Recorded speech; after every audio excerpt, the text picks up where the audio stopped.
யாருமே கை நீட்டி நமக்கு கொடுக்காததை குறித்து ஆண்டவருடைய பிள்ளைகள் கவலைப்படவே கூடாது. யாருமே நம்மளை தட்டி கொடுக்காததை குறித்து கவலைப்படவே கூடாது.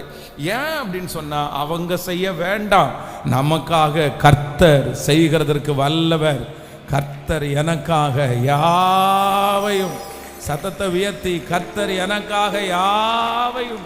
ஒருவேளை இந்த வருஷத்தினுடைய துவக்கத்தில் நீங்கள் நம்பி இருந்த கம்பெனி, நீங்கள் நம்பி இருந்த ஓனர்ஷிப் ஒருவேளை உங்களை கைவிட்டிருக்கலாம், அவங்க ஒன்றும் செய்யாமல் போயிருக்கலாம். இப்படி இவ்வளோ நாள் நம்பி இவங்க என்னை ஏமாத்திட்டாங்களே அப்படின்னு நீங்கள் வருத்தமே படாதீங்க. ஆண்டவர் உங்களுக்கு தருவதற்கு கர்த்தர் வல்லவராக இருக்கிறார். நான் நம்புகிறேன், கர்த்தர் உங்களுக்கு தருவாரானால் அவர்கள் கொடுக்கிறதை காட்டிலும் 1000 மடங்கு அதிகமாய் கொடுப்பதற்கு என் தேவனுக்கு லேசான காரியம். நம்புறவங்க நல்ல கைகளை தட்டி, அவ்வளவு மகா பெரிய தேவன்.